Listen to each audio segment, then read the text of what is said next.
ಇನ್ನ ಎರಡನೇ ಕ್ಷೇತ್ರ ಶಿವಮೊಗ್ಗ ಗ್ರಾಮಾಂತರ. ಶಾರದಾ ಪೂರ್ಯ ನಾಯಕ್, JDS ನ ಶಾಸಕಿ, JDS ನಲ್ಲಿ ಅತಿ ದೊಡ್ಡ ನಾಯಕಿ, ಉಪನಾಯಕಿಯಾಗಿ ಕೂಡ ಸದನದಲ್ಲಿ ಗುರುತಿಸ್ಕೊತಾರೆ.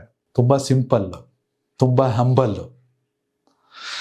ಒಂದ್ ರೀತಿ ಶಿವಮೊಗ್ಗ ರೂರಲ್ಗೆ ಪ್ರಧಾನಿನೂ ಅವರೇ, ಮುಖ್ಯಮಂತ್ರಿನೂ ಅವರೇ, ಸುಪ್ರೀಂ ಕೋರ್ಟ್ ಜಡ್ಜು ಅವರೇ ರಾಜಕೀಯವಾಗಿ. ಯಾಕಂತೀರಾ? ಎಲ್ಲರಿಗೂ ಸಲ್ಲುವಂತ ನಾಯಕಿ.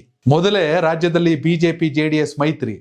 2028 ಚುನಾವಣೆಗೂ ಬಿಜೆಪಿ JDS ಮೈತ್ರಿ ಇದ್ರೆ ಖಂಡಿತವಾಗ್ಲೂ ಶಾರದಾ ಪೂರ್ಯ ನಾಯಕ್ ಅವರೇ ಮೈತ್ರಿಯ ಅಭ್ಯರ್ಥಿ.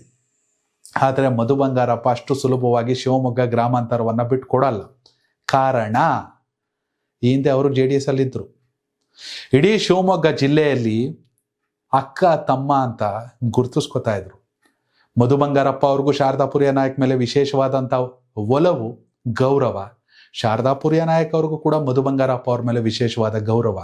ಹೀಗಾಗಿ ಮಧು ಬಂಗಾರಪ್ಪ ಒಂದೆರಡು ಕಡೆ ಹೇಳಿದಾರೆ ಆಲ್ರೆಡಿ, ಶಾರದಾ ಪೂರ್ಯ ನಾಯಕ್ ಶಾರದಕ್ಕ ಹೋಗ್ಬಿಟ್ಟು ಸುಮ್ಮನೆ JDS ಅಲ್ಲಿ ನಿಂತ್ಕೊಂಡು ಶಾಸಕಿ ಆಗ್ಬಿಟ್ರೆ ಆಗಲ್ಲ, ಅವರು ದೊಡ್ಡ ನಾಯಕಿ ಆಗಬೇಕು, ಕಾಂಗ್ರೆಸ್ಸಿಗೆ ಬಂದರೆ ಸೂಪರ್ ಅಂತ.